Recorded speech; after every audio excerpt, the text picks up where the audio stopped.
कभी कभी आपको ऐसा नहीं लगता कि आप इतना हार्ड बोल देते हैं कि यहाँ के एक मंत्री ने आपको कहा कि हम एफआईआर कर देंगे? कौन एफआईआर कर देगा?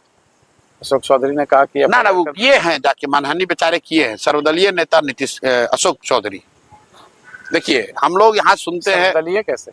मैं बता रहा हूँ कैसे। जैसे हम लोग सुनते हैं ये नेता इस दल में थे, छोड़कर दूसरे दल में चले गए, दूसरे दल को छोड़कर तीसरे में चले गए। अशोक चौधरी इन सब से ऊपर है।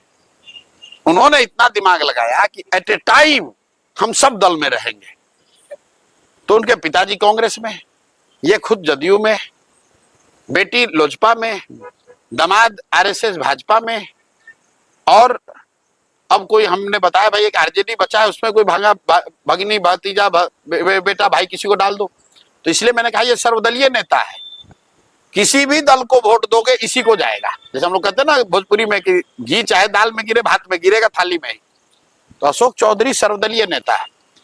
हमने कहा कि हर जगह ये चर्चा है कि इन्होंने अपने बेटी का टिकट खरीदा है, और ये हमने नहीं कहा, आप लोग पत्रकार आप जानते हैं, प्रेस कॉन्फ्रेंस हुआ, पार्टी के लोग जो उस समय चिराग जी के पार्टी में थे उन्होंने ये कहा, प्रेस में छपा, लोगों ने इस्तीफा दिया। तो ये आदमी कहा कि हम जाके इनको प्रशांत किशोर पर मानहानि करेंगे, तो जा कर दो भाई। अभी दिलीप जायसवाल ने, आपने सुना होगा, कहा कि हम प्रशांत किशोर पर साइबर थाना में केस किए हैं। अब बताइए, इस भाजपा का राज्य का अध्यक्ष वो केस किया है और अभी तक पुलिस हम तक आई नहीं, हमारे पास आई नहीं भाई। या तो पुलिस उसकी सुन नहीं रही है, फर्जी बोल रहा था ये आदमी।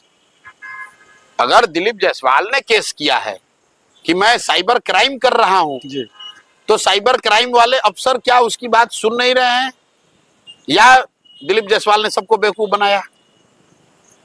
तो प्रशांत किशोर इस तरह की गिदड़ भपकी से डरने वाले नहीं है। प्रशांत किशोर यहाँ बालू माफिया नहीं है, शराब का धंधा नहीं करते हैं, किसी से 1 रुपया नहीं लिए हैं, किसी सरकारी पद पर नहीं है, बड़े बाप के लड़के नहीं हैं।